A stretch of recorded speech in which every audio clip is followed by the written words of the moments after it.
Aujourd'hui, dans l'entretien cinéma, on reçoit Hubert Fias, le réalisateur du documentaire De mère à fille.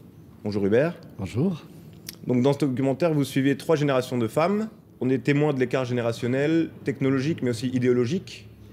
Pourquoi avoir choisi le prisme familial pour ce documentaire ? Parce qu'on voulait montrer une transmission de mère à fille, mais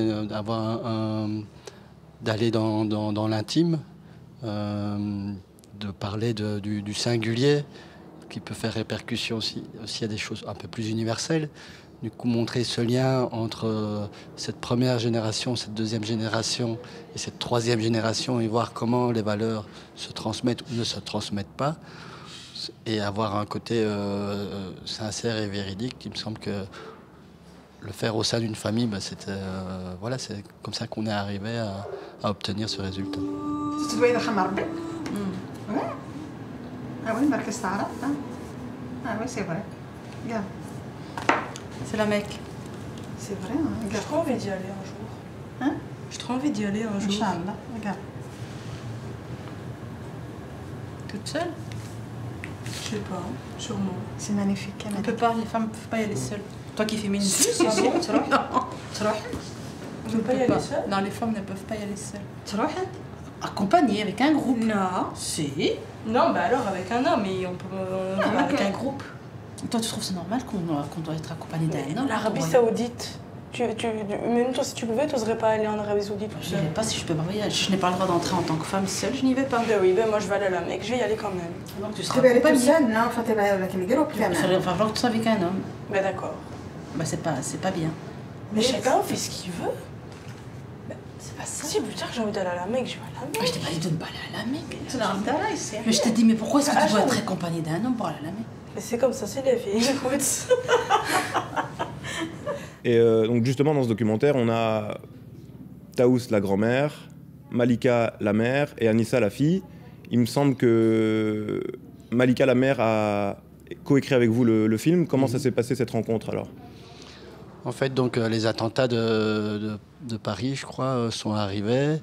Et Malika est venue nous trouver très interpellée par ce qui était arrivé. Elle ne comprenait pas comment elle, issue de la deuxième génération, qui revendique des valeurs de liberté, d'émancipation de la communauté, féministe aussi, comment sa génération n'avait pas pu transmettre à la troisième et quatrième génération ses propres valeurs, et comment cette troisième et quatrième génération se repliait vers des valeurs plus conservatrices.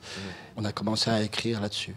Donc Malika nous a fait une note d'intention où elle a écrit tous ces questionnements, des remises en question. Et donc ensuite, on a écrit le scénario avec elle. Et puis, Est-ce qu'il y a certains moments où, à force d'être avec elle, on se sent un petit peu mal à l'aise d'être avec elle dans des moments compliqués, dans des discussions idéologiques qui ont peut-être pas lieu d'être filmées? Comment on se sent dans ces scènes-là un petit peu compliquées, où Taous reprend un peu à l'ordre la petite fille, etc. Comment on se sent?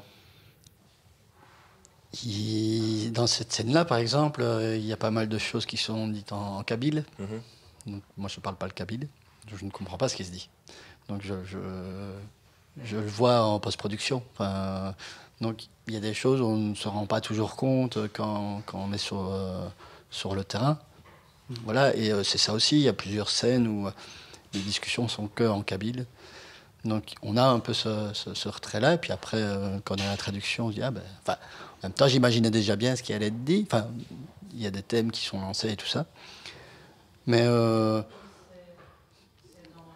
c'était un peu notre rôle aussi, d'être là un peu comme observateur. Et donc, comment est-ce qu'on se sent? Pas du tout comme voyeur, parce qu'on a l'aval, parce qu'on a la confiance aussi de Malika qui nous a ouvert toutes les portes. Donc pas du tout comme... On sait qu'on vient filmer pour un sujet qui est important, et donc on a des bonnes raisons. Donc on sait qu'il il faut pouvoir montrer ces paradoxes-là. Et justement, vous parlez de montrer. Dans le film, on suit Malika, qui est aussi auteur, dans une école qui montre son livre. Son livre a été lu par des élèves. Justement, s'en suit une discussion, etc. Est-ce que ce documentaire a la même vocation éducative et à être montré aux jeunes comme Anissa, justement, pour peut-être les éclairer sur certains tiraillements qu'ils ont? Quand on fait un documentaire de ce style-là, c'est ça l'idée. L'idée, c'est de rencontrer un public, rencontrer les jeunes, de discuter. L'idée, c'est vraiment que c'est de rencontrer le public. Maintenant, j'espère que on pourra le faire dans les écoles et d'avoir ces discussions-là et de montrer que les choses ne sont pas figées, que tout est en progression. Mais c'est ça la vie aussi. Donc merci beaucoup Hubert Fias d'être venu dans notre entretien cinéma, à retrouver sur mammouth.media. Merci encore. Merci de m'avoir invité.